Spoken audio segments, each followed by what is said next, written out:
Meteor have looked very solid in a lot of the games, but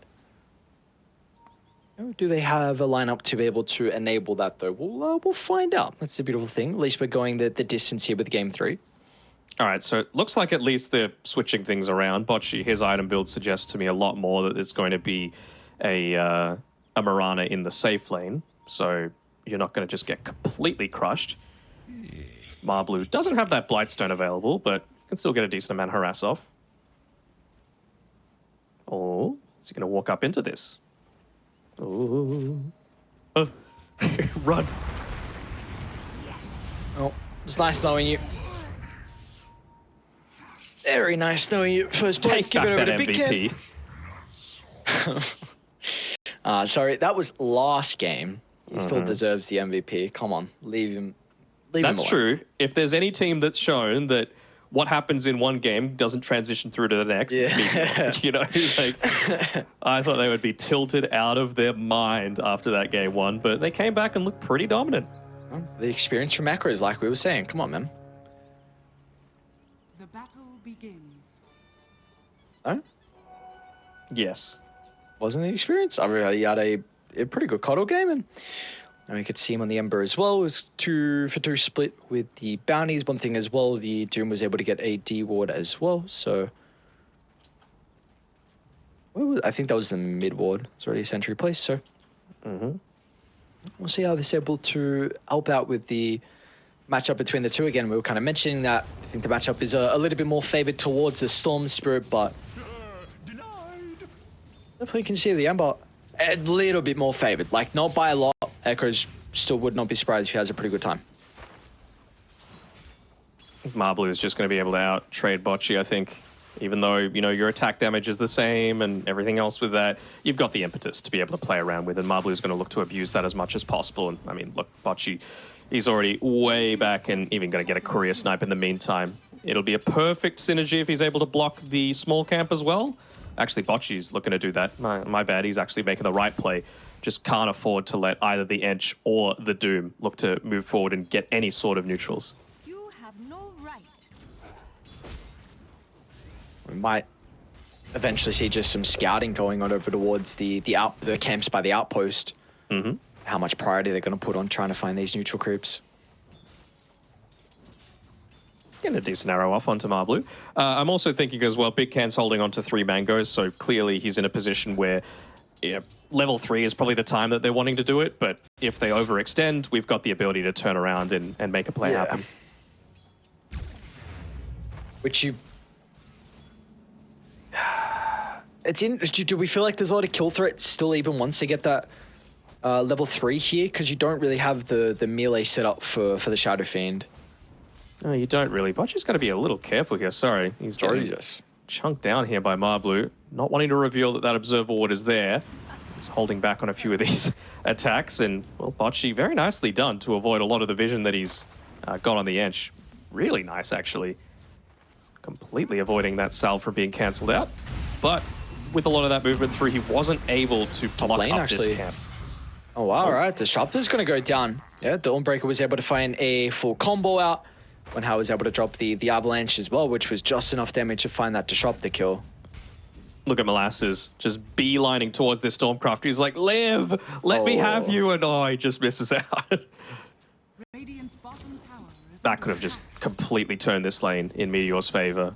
One creep.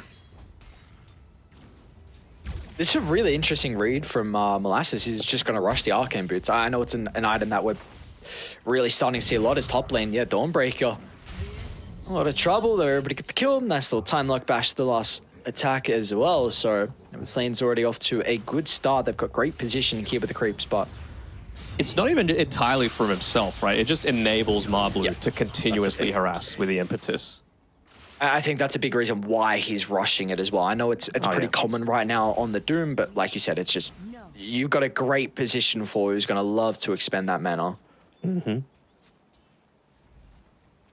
If they're spending money on regen instead of items that do things, you're going to be very happy as this Faceless Void. Looking over at the mid lane at the moment, does look like Real is having a pretty good time. 23-6 compared to the 16-0. Echoes still got to be going into the Orb of Corrosion, Nice, yeah. even though... Yeah, see, it's going to be enough. Oh, he's under the chains at the tail. last second. He'll be fine.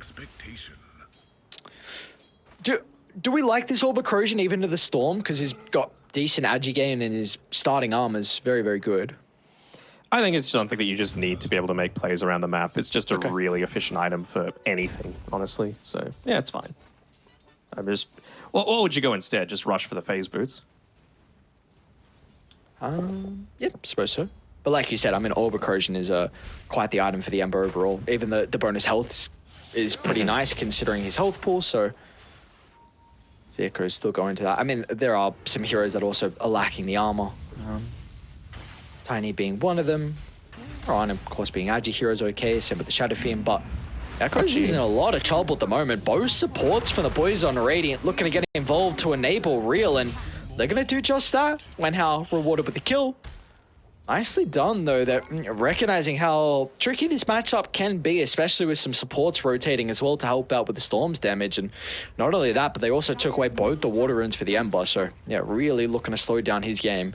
And yeah, a lot of this farm going underneath the tower as well. He, Real did a really nice thing in pulling the wave towards the side so that these creeps wouldn't meet each other. They would just hit the tower instead. This would be a big kill though. Real not quite yet level 6. Trying to get it with the range creeps, but he's not going to be fast enough.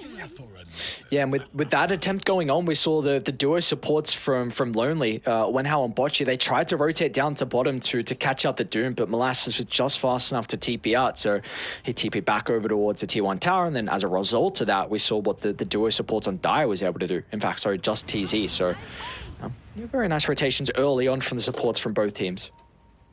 Look at this Shard Golem army that Marblu's got.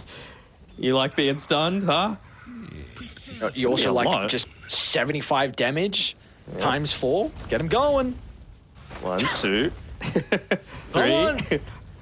Hey, I mean, a little underwhelming to be honest, but I was expecting the Doom to be there as well, but I guess he's at the point, was like, look, I'm level 4, I'm not killing anyone.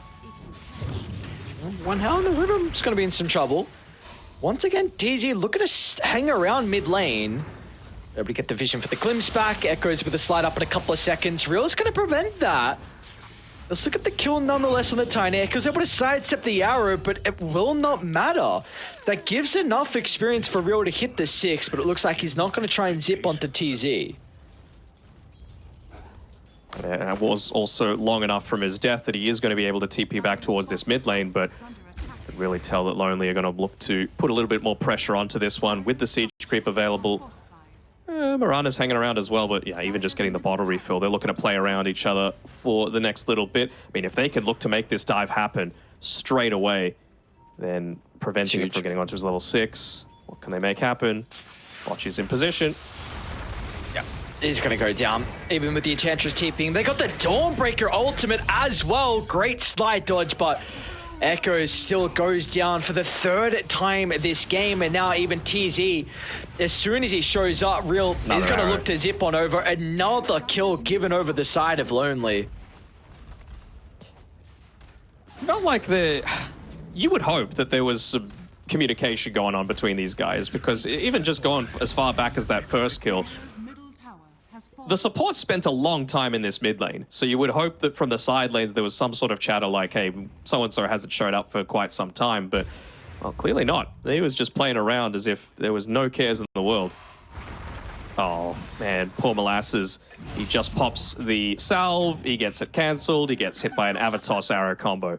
And this is something great about this support duo. It has a lot of damage just on its own, not needing anything, and, well, you could probably afford to not give up. Oh, hold that thought. Top outpost. Voices Void's dropping the Chrono, and Real having no mana, he's going to be killed off. Marblu, yeah, you really want the Void to get it. It's a bit unfortunate, but not going to be the case in the end. So first Chronosphere of the game, at least able to get them a pretty big kill onto the Storm Spirit, who was starting to get out of control with his early start. So Big Kang can afford to be really greedy this game. Like, 3 heroes can constantly get kills. Mirana, Tiny, we know, low cooldown, they can always make stuff happen, right?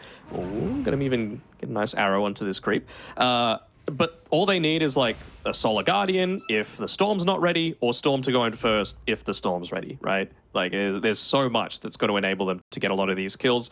Not anymore onto the Ember Spirit unless you set up with the Storm, but there's certainly plenty of other heroes that are very vulnerable, and I would say Faceless Void's probably towards the top of that priority list while he doesn't have this Chronosphere available. In fact, going for a really long wraparound is Wenhao. He might be scouted out by the courier coming through, and, well, he's found the Doom. There we go. There's that trio. And again, the Dawnbreaker. All right. Oh, he actually got glimpsed back. Okay. So they're going to be able to TP in, though. Let's see how many boys they want to try and show up top to keep the Dawnbreaker alive, and it looks like it's enough. They're going to be hesitant about diving too much further. Marblue, he's okay in the tree line, and simultaneously Real, he's not going to be able to find anyone off the back of the Zit. We'll finally run into the Faceless Void, but pretty hesitant with his position at the moment, so you get the kill into the Doom down bottom nonetheless, and this tower is going to go down as well, and he might die again. Molasses steps up too far forward. Big Ken lands the triple raise.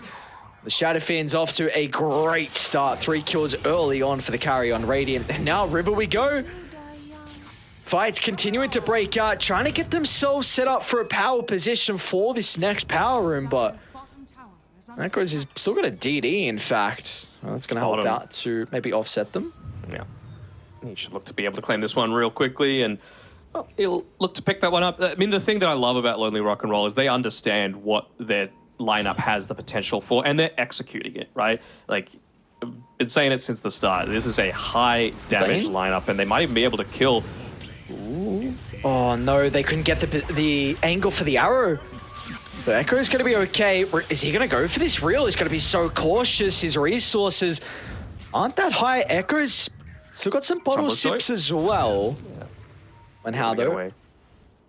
Mirana was, when she made the jump, 5 mana short from being able to land that arrow. And she actually had 2 1 charges at the time as well. So just a little bit of a miscalculation. I'm sure he was spamming like, why isn't my arrow coming out? And we've all had those moments.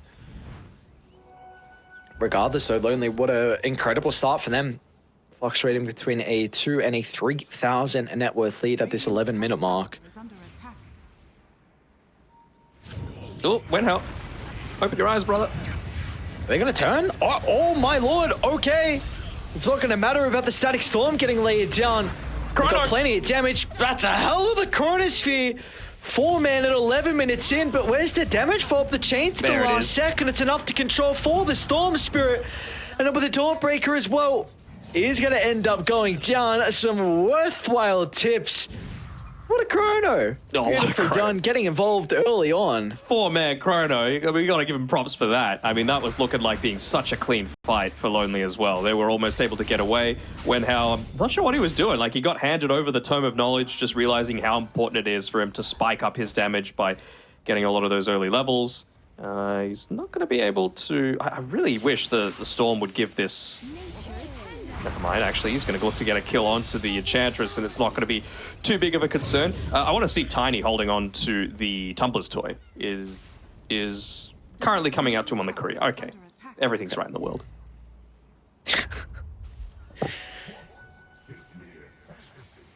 A very nice item to help the Tiny, not needing... I think TZ knows he's dead. Yeah, he knows he's dead. That is a I am popping smoke movement there. Yeah, do you feel like for Meteor just looking to try and buy some time until the Chronosphere's back available for Dire, and then maybe you might feel content about taking another fight? Yeah, and I mean, they're going to have the damage for that as well, like because of the big chrono that he was able to land. You've got the Javelin now picked up for the Faceless Void. Obviously, you would want the Maelstrom, but even just that is going to be able to do plenty of damage with the Mask of Madness backing it up. And of course, it's a Doom with a Midas, right? So slow game, exactly what they want. Yep. And Doom is getting towards his next item as well, so we'll see. We'll see if they're able to find that time though. But regardless, Radiant with the 2 towers being taken off the map and Dire yet to find their first tower. We might have another fight breaking up pretty shortly though, as Radiant trying to find the angle around, but the Sentry lay it down with the creep is going to be able to scout them out. Radiant structures are fortified. Radiant Radiant's bottom Still though, you've got this kind of big thing in the back of your mind about how far Big Ken's getting on the Shadow Fiend. Top of the net worth and starting to get further and further ahead of this Faceless Void. 4-0-0, pushing lanes out. bottom tower. He might be in a little bit of a dangerous position, but I feel like without the chrono, I guess they're not that scared, but it's up in another 3 seconds.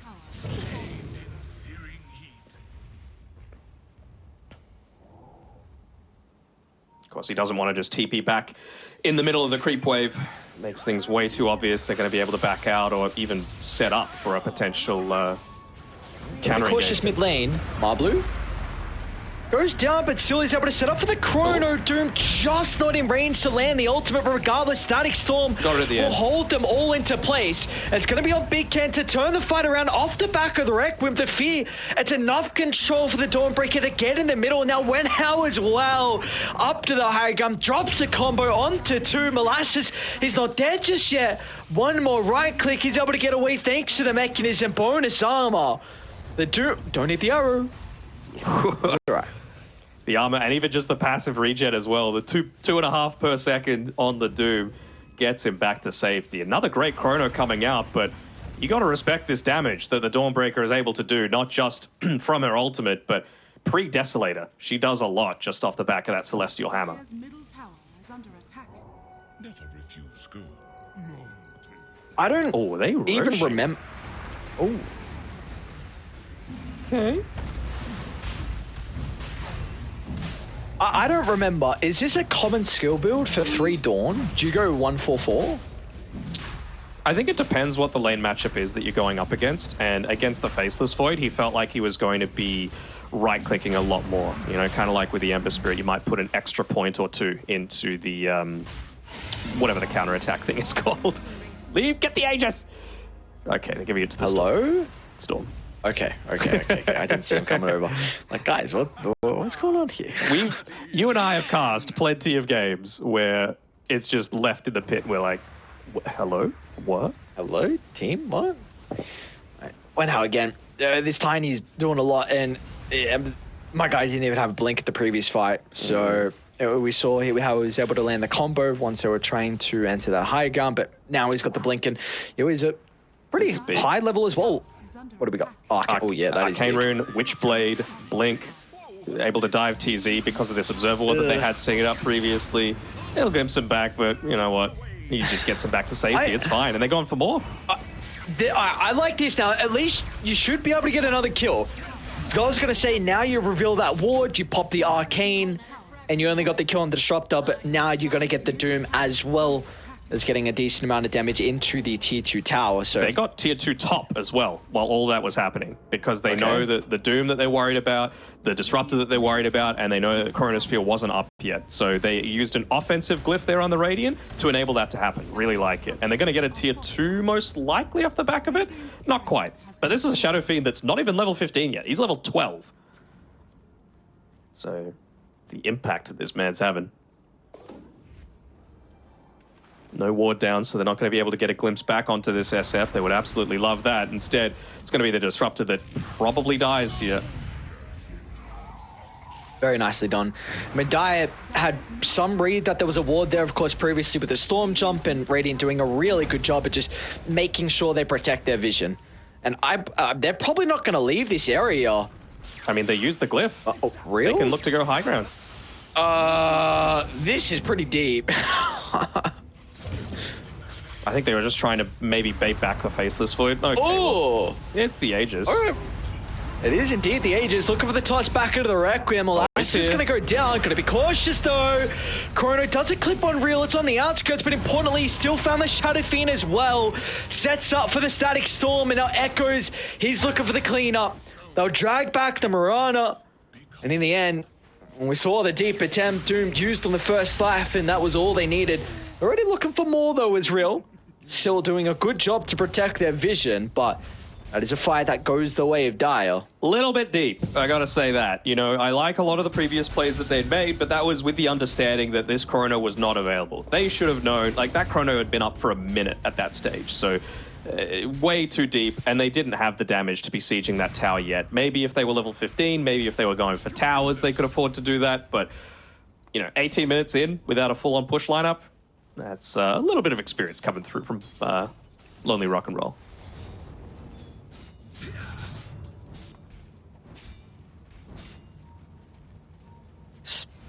Means that Faceless Void's going to be able to continue to keep up in farm.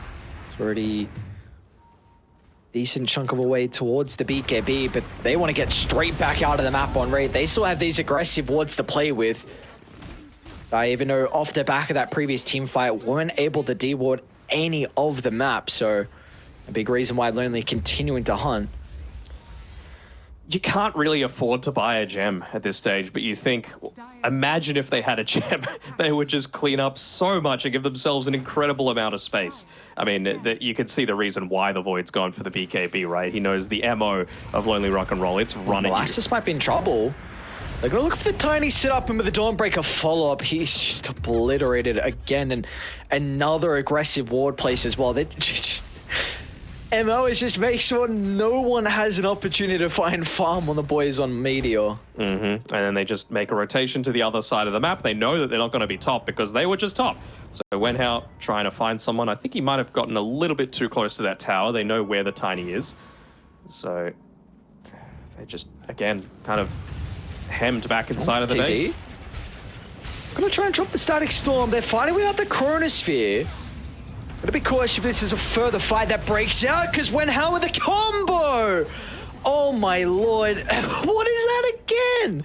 Wenhao somehow always finding the angle into multiple heroes, and that was the big killer's Bomb the Void. It was, and it was right after he bought items as well. So not that you would want to buy back, but he can't join this fight. They're gonna lose more members now off the back of him not being here. Tiny will trade his snipe, but now Real, he's got nothing to worry about. A zip into the middle, helps secure the Level triple 15. kill for the Dawnbreaker. They've got that 15, they've got the Desolator as well, so the tower, it's gonna fall pretty fast along with the catapult. It's all lining up for Radiant. Took him a while to skill up that talent, but well, now you have no glyphs left for the entire game that are going to be refreshed. So Faceless Void, he's looking for the mystery play, going in, lands a 3-man. We got the... Oh, and I think with the BKB off, it actually might be enough to keep him alive. Quick fingers. Get a lot of the damage out of the Maelstrom. All the time lock. Now they're going to look to zip in the middle with the extra feed control. Void goes down. Echo's in some trouble as well. Tried to get the finishing blow into the Storm, but Real survives on just under 50 health. I think maybe he just went in a little bit too early. He had 3 team members respawning in about 5 to 10 seconds. So even if he waited a second, you would have been able to have that mechanism to be able to save him and allow him to get back to safety. I mean, the man's been hitting great chronos all throughout this game, and honestly, that one hitting it onto 3, but it was the quick fingers coming through from Big Can that allowed him to get off that that BKB and prevent himself from dying.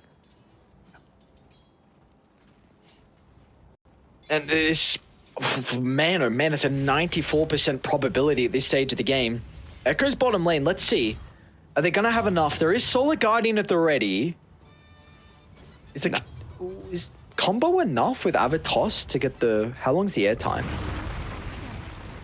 I don't think that you need the arrow with it.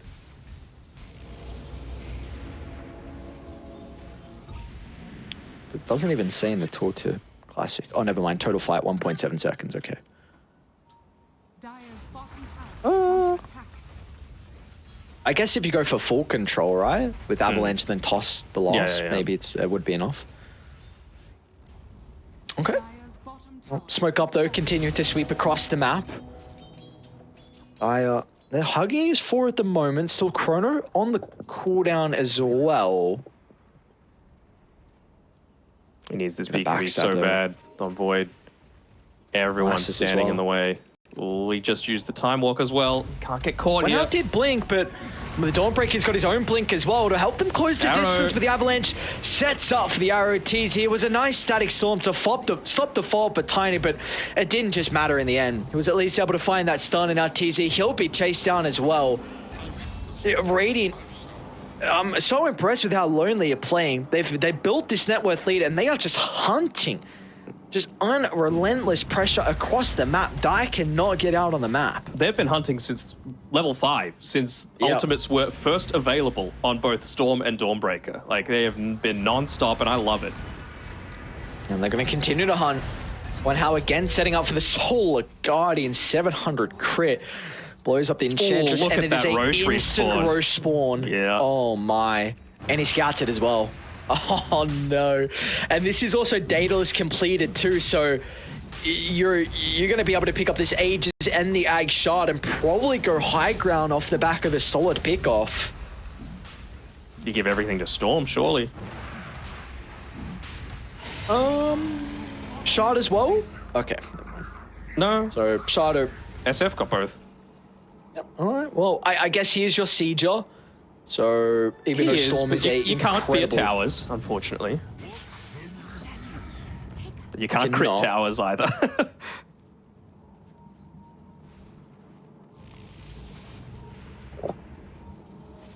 He can. Dire are scanning. Pretty scary though with the DD. Die. Nice scan though.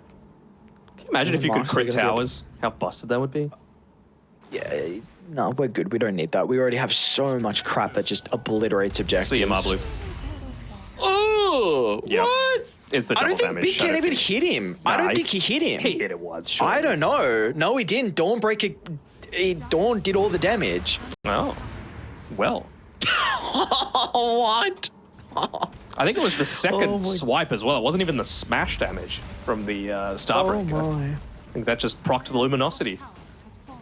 Well, he went for all of. He went the Starbreaker talent at 10, then the Luminosity talent at 15. So, oh boy.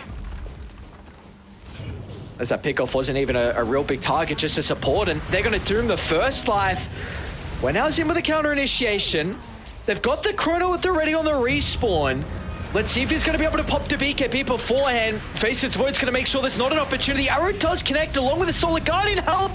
Big Hand's not dead, and with that, there's nothing no they can damage. do. They dropped everything on the respawn, and without having any abilities afterwards, there's just no rebuttal. As Lonely, a full set of barracks top. They need some creeps, and that's where the Storm's able to come into play. As I was seeing that TP in from the Faceless One, I'm like, all right, they're doing all the right things. They've got the Chronosphere available, but he was, before that fight, 150 gold short of that BKB. So if he was somehow able to like TP back to the fountain instead, sell a Wraith Band, buy the BKB, and then join the fight, that would have been ideal. But you just see how much impact a single arrow has.